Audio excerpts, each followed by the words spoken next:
ಕಡಿಮೆ ಪದಾರ್ಥಗಳನ್ನ ಉಪಯೋಗಿಸ್ಕೊಂಡು ಅಷ್ಟೇ ರುಚಿಯಾಗಿ ಸುಲಭವಾಗಿರುವಂತಹ ಮಟನ್ ಬಿರಿಯಾನಿ ಮಾಡ್ತಾಯಿದ್ದೀನಿ.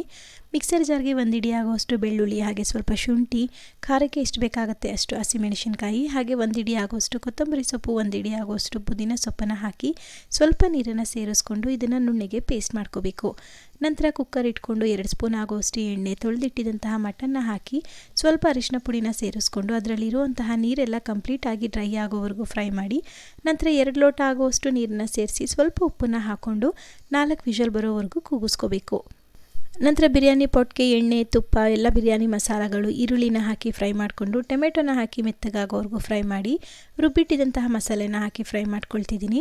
ಸ್ವಲ್ಪ ಧನಿಯಾ ಪುಡಿ, ಅಚ್ಕಾರದ ಪುಡಿ, ಗರಂ ಮಸಾಲ ಪುಡಿ ಇದನ್ನೆಲ್ಲ ಹಾಕಿ ಫ್ರೈ ಮಾಡಿಕೊಂಡು ಬೇಯಿಸಿಟ್ಟಿದ್ದಂತಹ ಮಟನ್ನ ಹಾಕಿ ಒಂದು 5 ನಿಮಿಷ ಫ್ರೈ ಮಾಡಿ 6 ಲೋಟ ಆಗೋವಷ್ಟು ನೀರನ್ನು ಹಾಕಿ 3 ಲೋಟ ಆಗೋವಷ್ಟು ನೆನೆಸಿಟ್ಟಿದ್ದಂಥ ಅಕ್ಕಿನ ಹಾಕ್ಕೊಂಡು ಒಂದು 20 ನಿಮಿಷ ಇದನ್ನು ಸಿಮ್ಮಲ್ಲಿ ಬೇಯಿಸ್ಕೊಂಡ್ರೆ ರುಚಿಯಾಗಿರುವಂತಹ ಮಟನ್ ಬಿರಿಯಾನಿ ರೆಡಿ ಆಗುತ್ತೆ.